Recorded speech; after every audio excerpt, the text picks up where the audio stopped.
What's at the heart of media?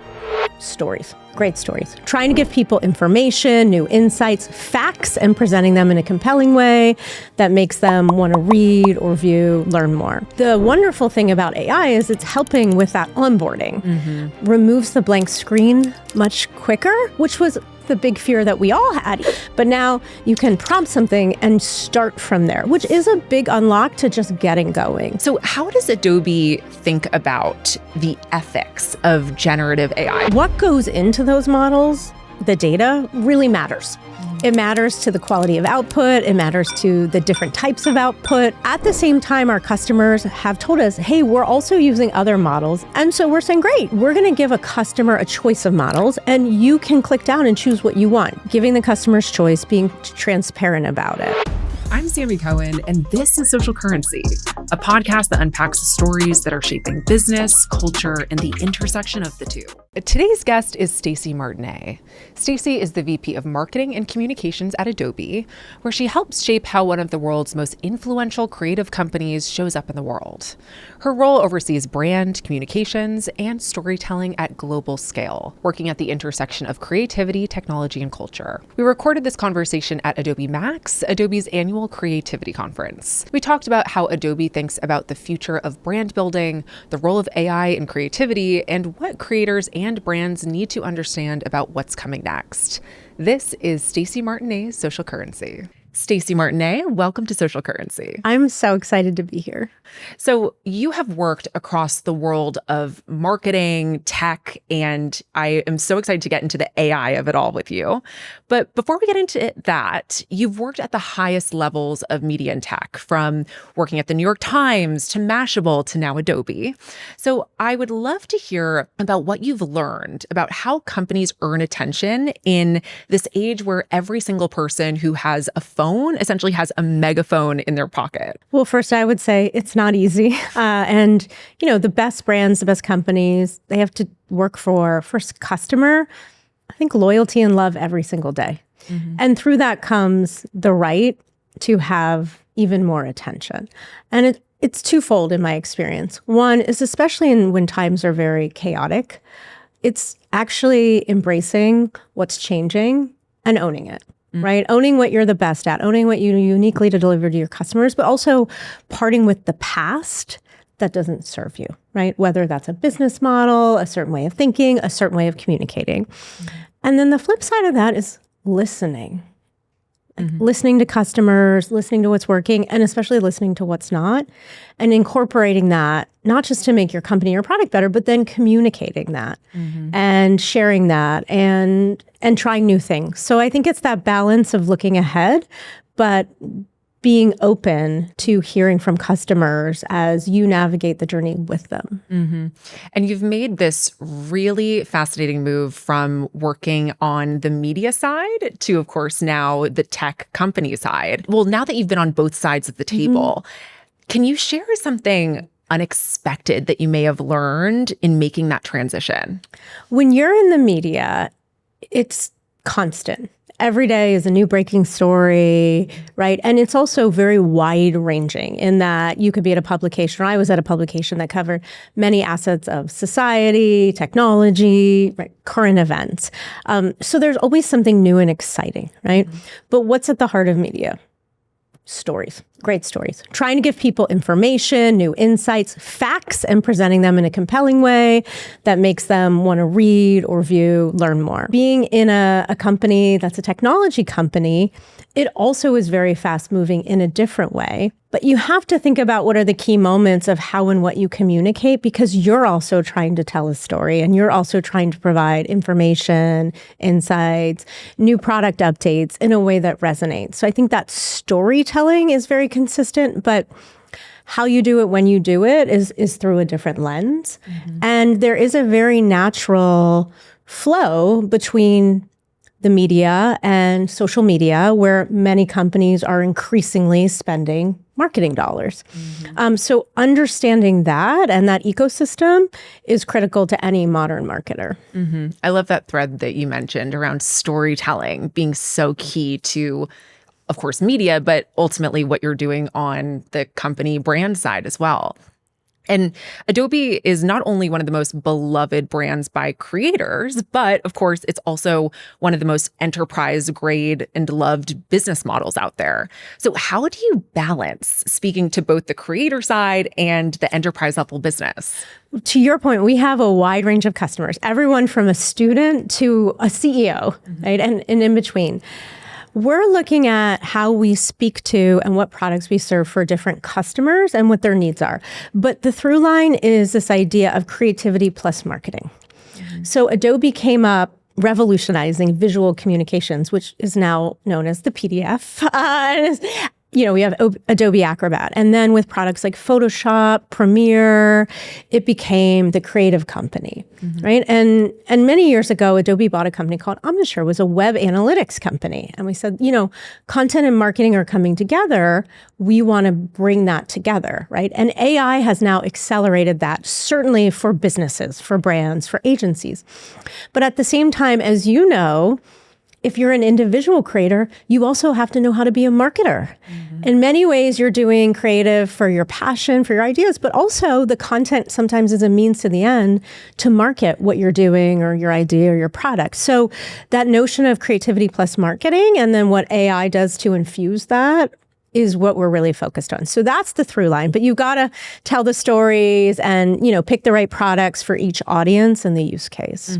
And you've spoken to this evolution of Adobe over the years, starting with the PDF and now everything that they're doing across their very vast customer base. So what would you like my listeners to know about this transition that Adobe has made and where it stands today? Yeah, Adobe is known as, I think, the gold standard for, software as it relates to creativity and marketing. And I think for many, that could be overwhelming if they don't necessarily see themselves as a creator or even as a marketer, right? But we have products like Adobe Express or with Adobe Firefly where you can bring an idea to life, even if you haven't had years of professional training, right? So we do have product offerings now. And the wonderful thing about AI is it's helping with that onboarding. So the barrier to entry is not as high as it once was, which is really exciting. And I think the last part about that too is the ideation aspect that you can do with things like generative AI and these products removes the blank screen much quicker, which was, I think, the big fear that we all had. Even professional creators is like fearing the blank screen. But now you can prompt something and start from there, which is a big unlock to just getting going. Yeah, I can speak from my own perspective. I think for the longest time, before I really jumped into the creator universe, I felt intimidated by a lot of these different products, feeling like, oh my gosh, am I professional enough for this, right? Because I think there was perhaps, and this is long gone by now, but this feeling of, wow, I really need to be a professional to use these products. And I think the world of the creator ecosystem and creativity more generally has made so many more people able to access these types of tools. And it's really democratized the landscape. And I am an avid Adobe Express user. I shout it from the rooftops. And one of my favorite things about Adobe Express are the templates, because they're just so great. And it's just so easy to start there, and then just you are able to manually tweak a few things and really make it your own. But it saves me so much time. Well, the great thing about tools like Adobe Express is we're actually bringing what we call AI assistance to it. So the ability to actually talk to Express and type in whatever's in your mind, whether that's like, hey, start with a whale, or hey, make it purple, or choose a different font. And so you can choose when you want to, control the creative aspects, or to your point, if you're just getting started, you can type in what you're thinking, which is true democratization. And I'm so excited because everyone's creative, right? Everyone's creative. It's an innate human trait. And so now everyone can have the capability, should they choose to bring an idea to life. Yeah. And that really is the future. I feel like people now in any, which is, I mean, this is a whole other podcast, but in so many elements of their lives, they're looking to these tools and they want to use native language to explore. And that also, because we just talked about how so many of these offerings are trying to make it feel a lot more accessible. And the fact that you can quite literally say, make this a whale, or like turn this template into something, instead of fall themed, it's winter themed, whatever it may be. It just makes it feel 1 degree less scary than it was before. And I think that's really important, whether you want to be a creator and you want to monetize your work or not. We are increasingly living in a digital world that's global. And so you have to be able to communicate digitally. And visuals and motion are the universal language. Oh, yeah. They don't require as much translation. And so it behooves everyone to have these skills, as that's increasingly how we are communicating. And we are at Adobe Max today, as you can see the beautiful wall behind us. And Adobe Max has really become this cultural moment for the entire creative community. It's part tech conference, part playground for creators like myself. So I'd love to talk about the AI rollouts that we've seen during this week.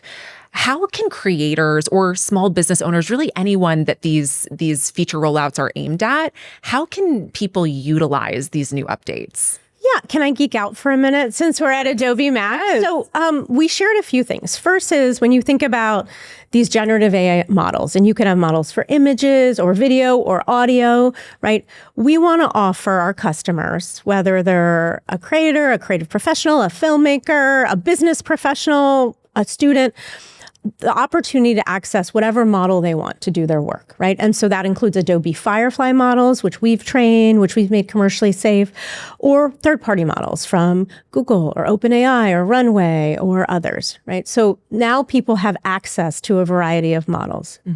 The second part is this assistant coming into some of the tools like Adobe Express. So you now have access to this assistant that you can use along the way, or that can help you onboard. Also, now you can use Express in ChatGPT. So if people are used to using ChatGPT, which I suspect many of your listeners are, you will be able to do things with Express right there. And you'll have unlimited options. You'll have the ability to change fonts, create templates, find templates, replace templates. So that's really, really cool and a big unlock. And then the third part is bringing all of this AI technology into our applications, right? So whether that's Adobe Firefly, which now has more video, audio capabilities, it's all right there. In Creative Cloud, if it's Photoshop, Premiere, Illustrator, you have AI infused throughout, then that's going to give more power, precision, control to those creative professionals. And that's what they want, right? And then for Express, you have all new ways to use. It's moving actually beyond templates when you have an assistant, because you can declare what the template would be. So that's a flavor of what we shared at Max. And the whole point is, hey, AI does change the creative process. It actually expands it to be more time on ideas and collaboration, right? And can speed up some of the editing and the production, but it also unlocks new ways to deliver or share your content too, which is huge for creators like yourself. Yeah. And I think what you just touched on, this idea of AI really redefining creativity in that sense, where whoever is creating whatever asset it is, whether it's video or a static image, that person now gets to really spend time on the content piece versus the execution piece. Correct. And I as a user and very much early adopter of whatever AI I can get in my creative process, I've always been someone, I'm like, if I could get the help, I'm very willing to embrace that.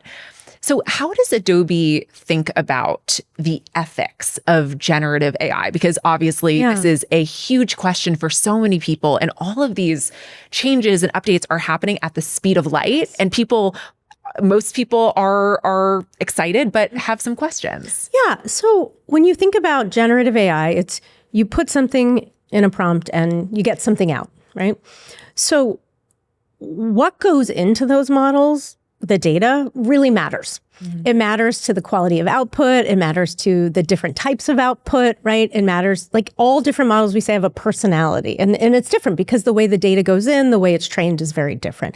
So when you have that, then what Adobe has done is through our Adobe Firefly models that we trained it on data that was licensed or that we had the rights to do. Why is that important? Well, our customers are creatives and, their content's important to them. Having the credit is important. Being able to monetize their credit is important. It also means for our enterprise customers, it's commercially safe. So if you're doing a marketing campaign, you're not putting something out there on someone else's IP, right? Which no marketer wants to do that. So that's one side. At the same time, our customers have told us, hey, we're also using other models, especially in the ideation process. Because why wouldn't we? The world's your oyster there. You're not publishing it yet.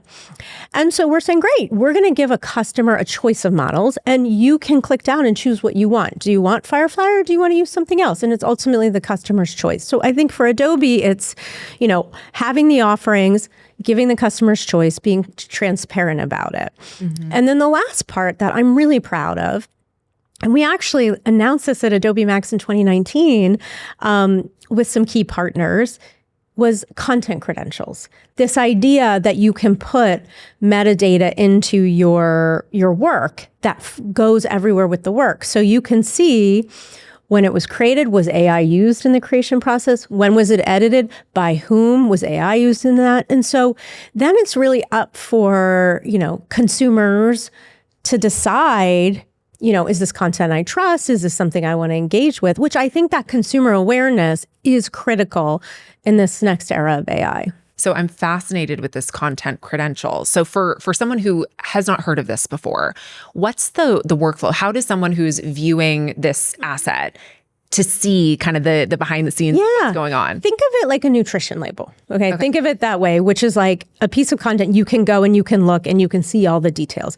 In our Adobe tools, if you're in Photoshop, if you're in Firefly, you can add content credentials and it will append that, it will add that metadata. And then we've actually partnered with social platforms. We've partnered with other media companies so that they're also honoring this flow through, right? And so if it's published on a platform, you would be able to see it. It is still early days on that. And so it's rolling out, but that's the vision of it. And I think for anyone who feels perhaps overwhelmed with how quickly things are moving, it's really refreshing to hear that type of thing exists.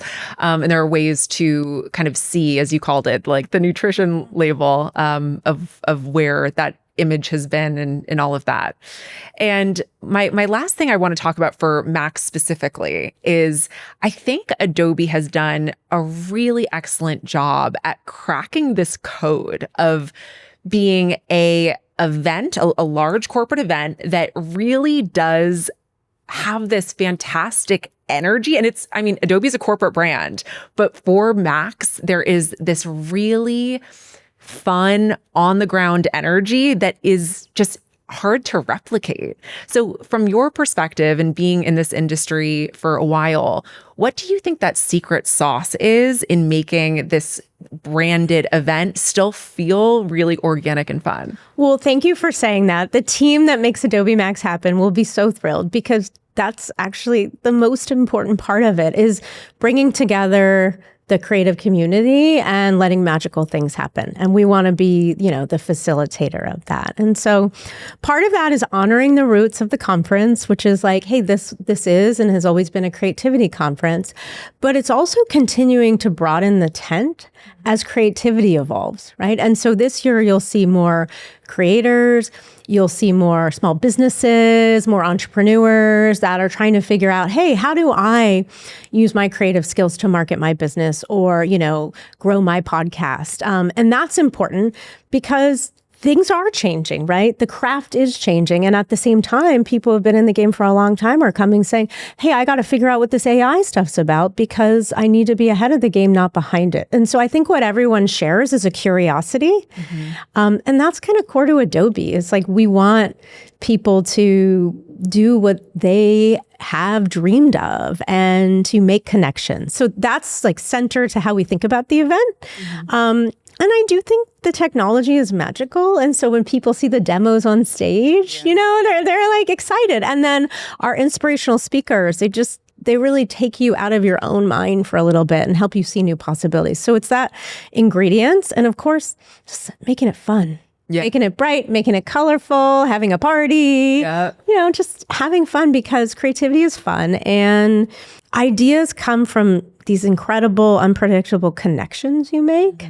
And that's what I hope everyone experiences at Max. Yes. And so going back to this arc of storytelling, which we've talked a little bit about, you've said before that storytelling is a business strategy. And I would love to hear about a specific time when you saw that storytelling actually moved the needle in some way for Adobe. Yeah, actually, it was about 2 years ago when we were first launching Adobe Firefly, the first generative AI image model. Okay, so that was a huge deal, of course, for the industry, but for Adobe, the creativity company, where we were going to bring the notion that someone could prompt something without editing software and an image would materialize.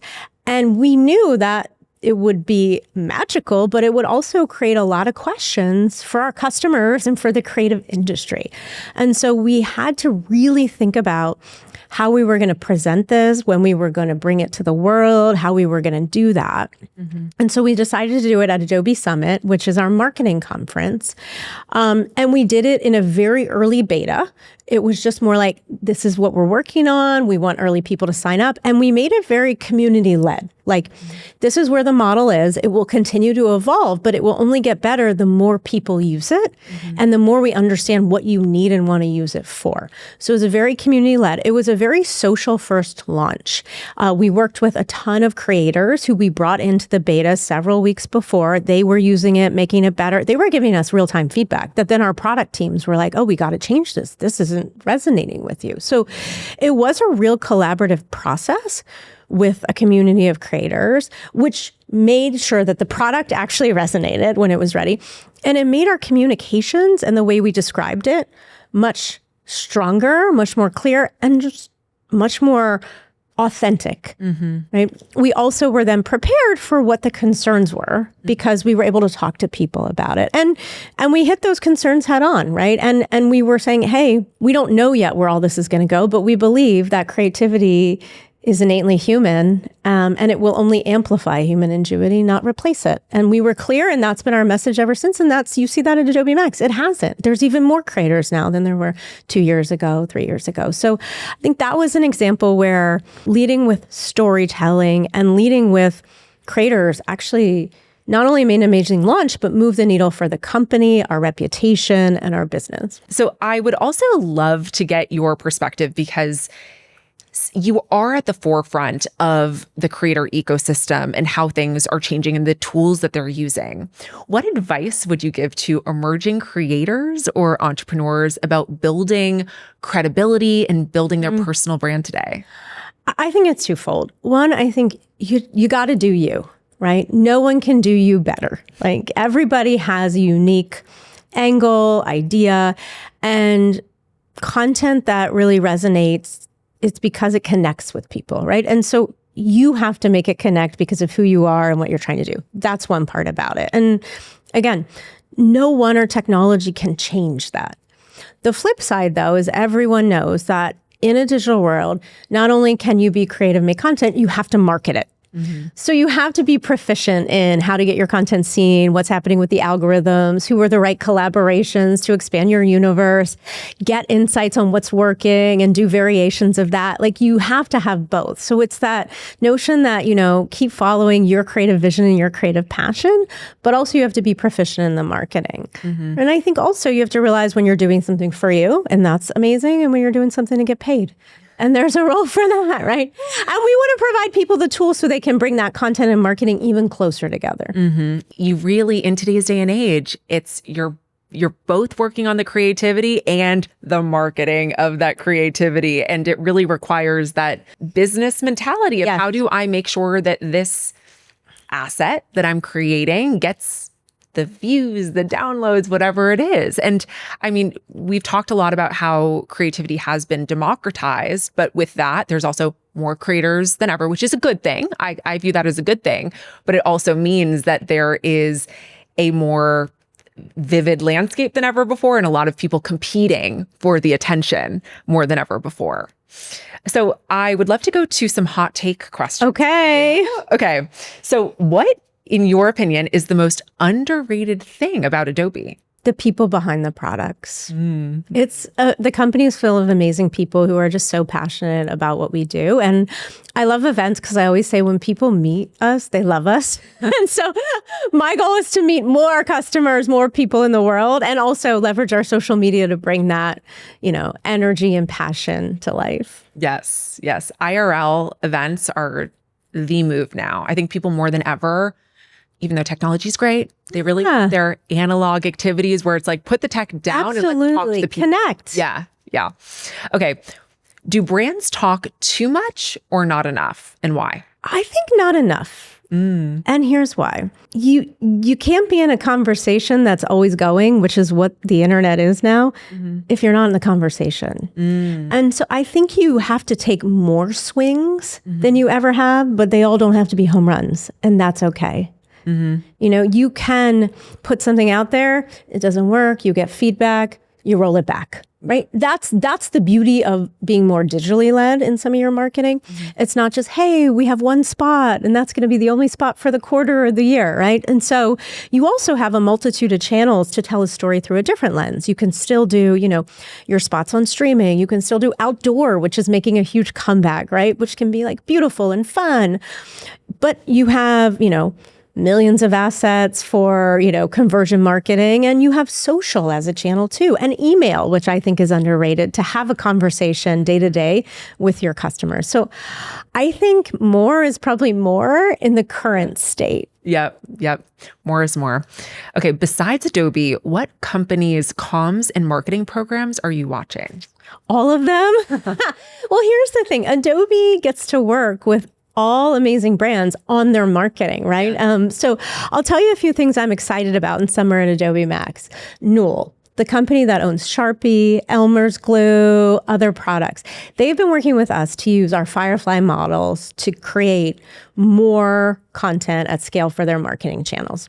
And I've learned so much about their brand, their employees, and the passion people have for those products. So we had their leadership here. They've been on the stage. We also have an activation at the Creator Park where people can sign a Sharpie wall, and they have colorful art Sharpies. And that line is around the block, right? And it's tapping into something that people love, or maybe there's a nostalgia. And I think they're owning that, right? Yeah. And they have a product which is glue, but now there's sparkle glue and star glue. And your face lights up. It's just so fun. So I really admire how they've expanded even what's possible with their products and brought that to life in a really fun way. So that's just one example. Yes.